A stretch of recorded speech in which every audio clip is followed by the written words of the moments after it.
पीले दांत वाली बहू। रंजना कभी ब्रश नहीं करती थी। उसे कितनी बार उसके माँ बाप ने डांटा, लेकिन उसका कोई असर उस पर होता ही नहीं था, जिस कारण से उसके दांत पीले पीले हो जाते हैं।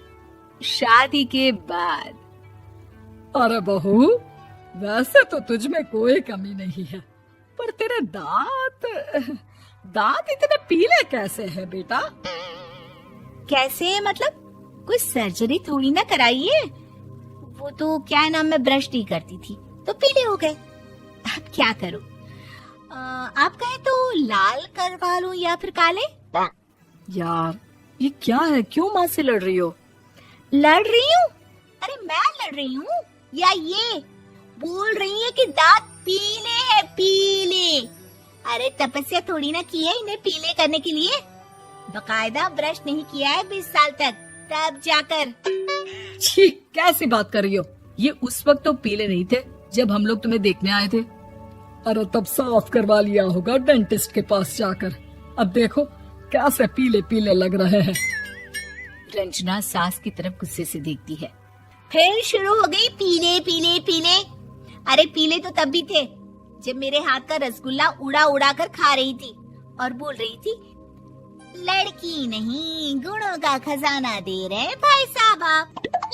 खैर, अब वो लोग करते भी तो क्या करते, पीले दांत वाली बहू पल्ले पड़ी थी तो झेलना तो था ही। एक दिन कीर्तन में रंजना गाना गा रही थी।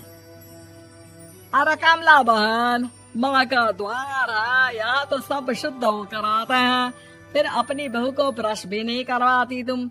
दूर से पीले पीले दांत भक्ति में बाधा उत्पन्न कर रहे हैं। अरे कोई 2 साल की बच्ची थोड़ी ना लेकर आई हूँ मैं बहू बनाकर। अच्छी खासी लड़की है, अरे कैसे करवाऊं ब्रश? ये तो उसे खुद करना चाहिए ना।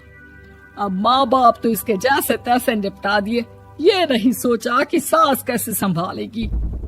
सास बहू को लेकर घर आ जाती है, लेकिन सोच लेती है कि अब इसे लेकर कहीं नहीं जाएगी। अगले रोज बहू कहती है, अरे क्या हो गया, मंदिर नहीं जाना क्या? कीर्तन का वक्त हो रहा है। मेरी मधुर वाणी से कान्हा जी जागते हैं और सोते हैं।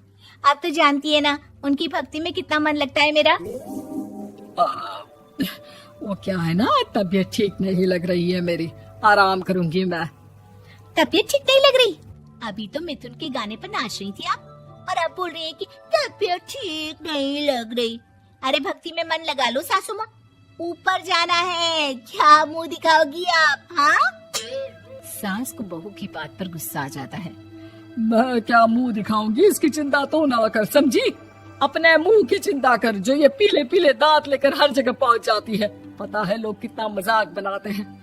ना जी ना, मैं नहीं जाना कहीं तेरे साथ। तो ये बात है, कोई ना, मत जाओ, मैं अपने कमरे में ही बैठकर भक्ति कर लूंगी। ऊपर वाला दांत थोड़ी ना देखता है, मन देखता है, भावना देखता है।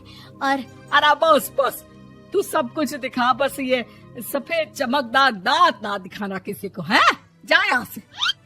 बहू को सास की बात का कोई फर्क नहीं पड़ता, वो तो जैसी थी वैसी ही रह जाती है।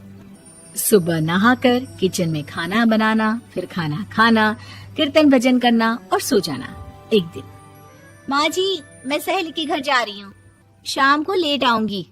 हाँ हाँ तो जाना, मैंने कौन सा तेरी आरती करनी है घर पर बैठकर। रंजना सहेली के घर जाती है, जहाँ वो पार्टी में जाने की तैयारी कर रही होती है। अरे शिखा, कहाँ जाने की तैयारी कर रही है? मैं गलत वक्त पर आ गई क्या?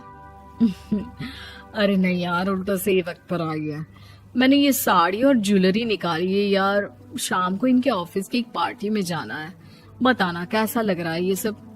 नहीं यार, इस ड्रेस के साथ तो वो वाली ज्वेलरी अच्छी लगेगी। हाँ हाँ सही बोल रही है, मैंने ध्यान ही नहीं दिया। वैसे तो हमेशा से मस्त फैशन सेंस रखती है।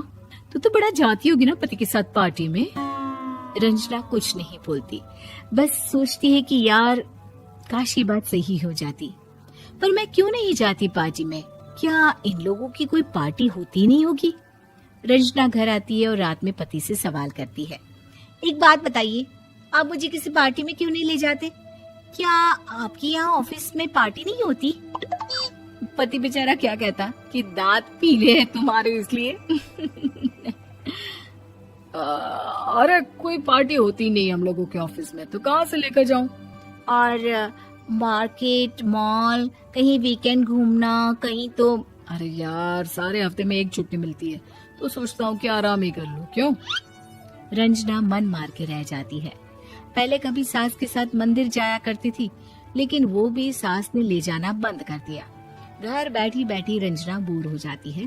तभी उसे आइडिया आता है और वो मायके जाने का सोचती है। सासू माँ, 2 दिनों के लिए मम्मी के घर जा रही हूँ। अच्छा अच्छा ठीक है, आराम से जा। और हाँ, माँ से कुछ अच्छी आदत सीख कर आना कि कैसे शरीर के हर भाग की तरह दांतों की सफाई भी जरूरी होती है, समझी? शुरू हो गई ना आप। वो लोग आपकी तरह नहीं है कि छोटी छोटी बात का बतंगड़ बना दे।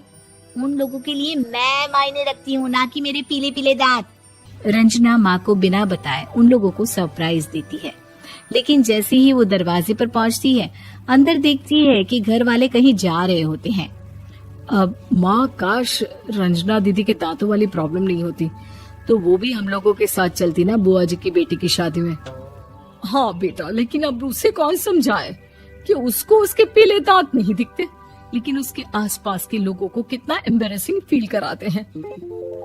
मुझे तो कितनी बार उसके स्कूल की टीचर ने शिकायत की कि उसके साथ कोई लड़की बैठना भी नहीं चाहती, और ना ही कॉलेज में कोई उससे बात करना चाहता था। लेकिन पता नहीं क्यों उसे ये बात समझ में ही नहीं आती। कोई कमी नहीं है उस लड़की में, बस यही कि दांत पीले हैं। वो तो भला हो जीजा जी और उनकी माँ का, जो दीदी को जैसी है वैसे ही रखा हुआ है। रंजना को अपने घर वालों की बात सुनकर बहुत दुख होता है। वो सोचती है कि वो क्या करे, लेकिन फिर वो सीधा डेंटिस्ट के पास जाती है, अपने दांत चमकाती है और कसम खाती है कि वो रोज ब्रश करेगी। अरे क्या हो गया? तुम तो 2 दिनों के लिए गई थी ना। पर कोई ना, अच्छा है, चलो आ गई तो। रंजना सास के सामने आकर खड़ी हो जाती है और पूरी स्माइल करती है, उसके चमकदार दांतों को दिखाती हुई। हैं? चले मंदिर। माँ, मुझे माफ कर दीजिए, मैंने आप लोगों को बहुत एम्बैरेसिंग फील करवाया। मैं आज से रोज ब्रश करूंगी।